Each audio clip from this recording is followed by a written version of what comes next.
Hi,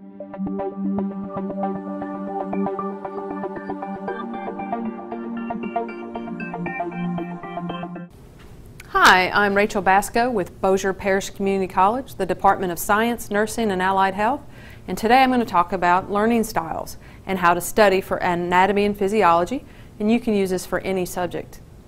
So usually what we say is people have a different kind of learning styles. You could be a visual learner, you could be a tactile learner, or you could be an auditory learner. Visual learners like to use pictures to learn things. They like to make concept maps or mind maps, or use coloring books. So if you like to draw pictures or you learn by pictures, you would be a visual learner. And so we recommend that you use coloring books to help you learn anatomy and physiology. If you're an auditory learner, that means you learn best by listening to things over and over again. So one tip is when you're in class, ask the professor if you can record them giving the lecture, and then that way you can listen to the lecture over and over again. Another thing to do is when you're reading the material, read out loud. Just hearing your own voice will help you to learn that new material. And the last type of learner would be a tactile learner, and they learn best by doing things and using their hands. So one way to use tactile learning when you're reading is to highlight or underline the text as you're reading it. Another is to use models so that you can touch or feel things, or even you could build a model to learn. But what I recommend is if you kind of decide you're an auditory learner, don't just stop there.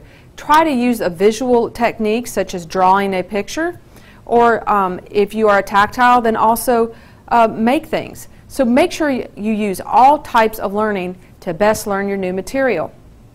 So the best way I learn is by using what is called a mind map. And so I want to show you how to use a mind map. So here we have the instructions on how we would fry an egg, and you probably already know how to fry an egg. So the first thing you do is you write down the list. Write down the list of the new material you'll need to use. So you know to fry an egg you would need egg, an oil, a pan, and a stove. Okay, so let's try to draw a picture of this that would demonstrate this same list. So I'm going to need an egg, and I'm going to crack my egg.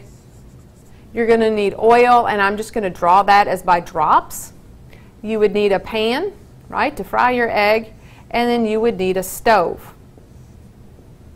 And however you want to draw it, whatever means for you.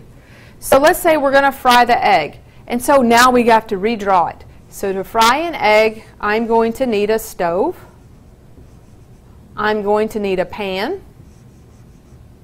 Okay, so I know that I got to turn my stove on first, right? Get some heat. I add some oil to the pan, and then I will crack my egg into the pan. Do you see that this picture here is basically a translation of this list right here?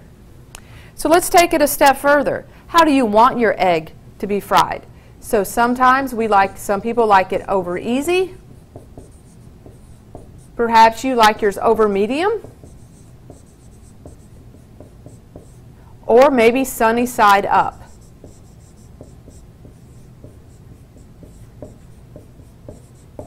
If you're more of a visual learner, then you would write symbols for over easy. So like maybe over, and maybe you would write the word easy here. And the same thing over medium. And then for sunny side up, perhaps you would draw the sun and an up arrow. So that is how you can take some visual learning by using pictures. You've used tactile because you're writing a list, and you're using auditory because you're saying these things out loud. Try using this technique when you're preparing for any test and see if this doesn't help you to learn the material more efficiently.